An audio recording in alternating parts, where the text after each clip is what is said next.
Halo, Assalamualaikum warahmatullahi wabarakatuh. Wah, selamat datang nih di channel Husein Ahmed. Yang jelas channel ini memang khusus buat para sahabat, ya kan, pecinta puisi dan tentunya harapannya jadi generasi puisi masa depan di Indonesia.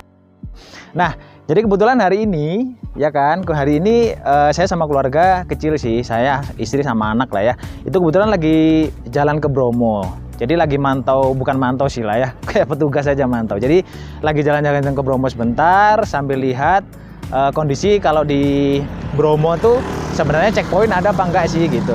Nah, posisinya ternyata ketika kita di pertengahan jalan, kita udah disuruh balik nih sama petugas di sana. Jadi mantep lah. Jadi berhubung kondisi masih pandemi, kayaknya semua pada aware sih. Jadi nggak ada penolakan fisik atau apa. Jadi semua memang pada balik gitu.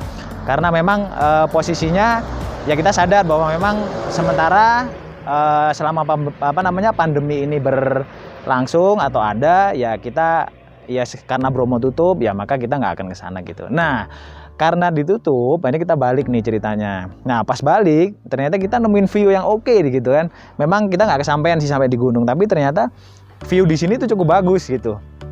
View di belakang sini sementara ini ya, ini kurang lebih kalau dari Bromo paling masih di 15 kilometeran lah ya. Nah, itu ternyata masih oke gitu. Nah, pas balik ternyata saya inget, sambil nyetir mobil gitu kan, inget, wah iya nih.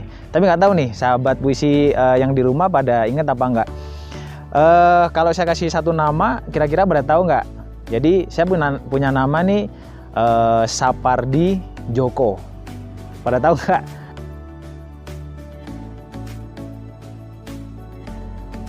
Beliau ini adalah sastrawan yang memang apa ya istilahnya, secara naskah-naskahnya, secara karya-karyanya itu udah diakui secara nasional gitu, bahkan di dunia juga gitu.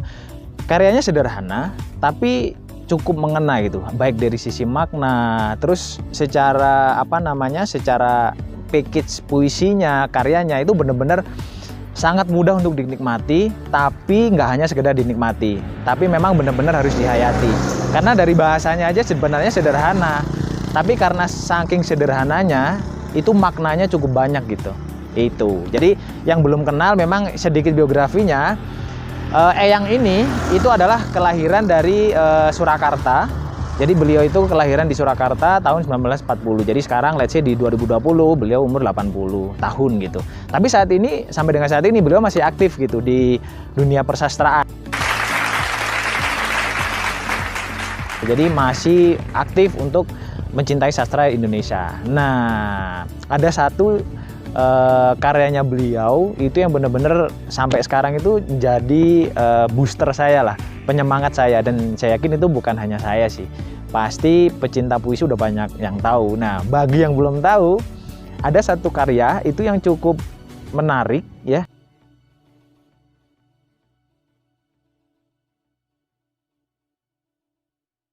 Nah, mungkin kalau judul nggak tahu, tapi saya coba nih bawakan sedikit bait per baitnya.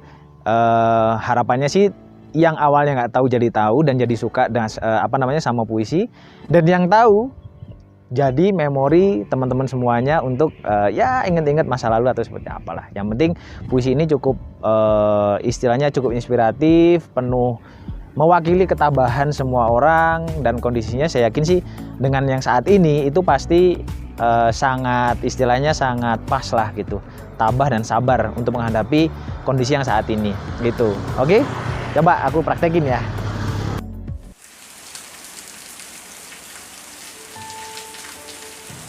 Hujan di bulan Juni. Tak ada yang lebih tabah dari hujan di bulan Juni. Dirahasiakannya rintik rindunya pada pohon berbunga itu. Tak ada yang lebih bijak dari hujan bulan Juni. Dihapuskannya jejak-jejak kakinya yang ragu-ragu di jalan itu.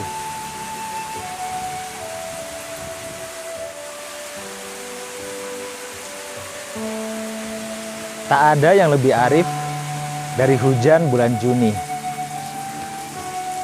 Dibiarkannya yang tak terucapkan diserap akar pohon bunga itu.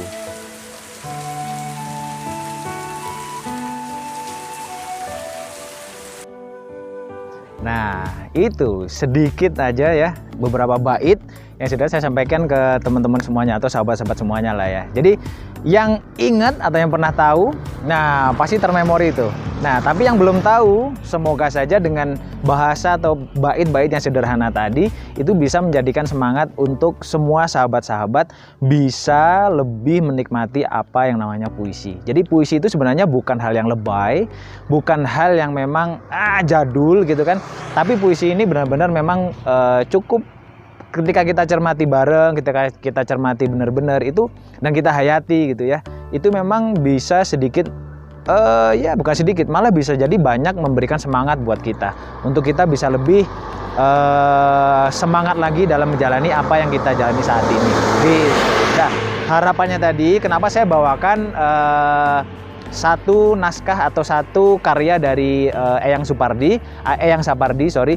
Nah, itu karena memang secara maknanya memang ini mengandung atau karya ini mengandung bagaimana kita tabah dalam menjalani semua cobaan atau ujian yang kita hadapi. Nah, semoga dengan apa yang saya sampaikan saat ini, dengan apa yang tadi puisi Eyang yang saya bacakan di pagi yang sangat ceria ini, yang sangat cerah ini, itu bisa memberikan semangat baru buat sahabat-sahabat Husein Ahmed yang ada di rumah atau dimanapun berada. Jadi sekali lagi bagi semua sahabat-sahabat yang ada di rumah, sahabat Anda adalah generasi penerus puisi masa depan, dan semoga dengan channel ini kita bisa bareng-bareng untuk melestarikan sastra Indonesia, kita bisa melestarikan puisi Indonesia, dan kita tahu dan bangga akan semua sosok para sastrawan yang ada di Indonesia. Bravo untuk puisi Indonesia, bravo untuk sastra Indonesia, dan tentunya bravo juga untuk channel Husein Ahmed. Terima kasih. Assalamualaikum warahmatullahi wabarakatuh, dan sampai jumpa di sampai jumpa di kesempatan berikutnya. Thank you. Bye.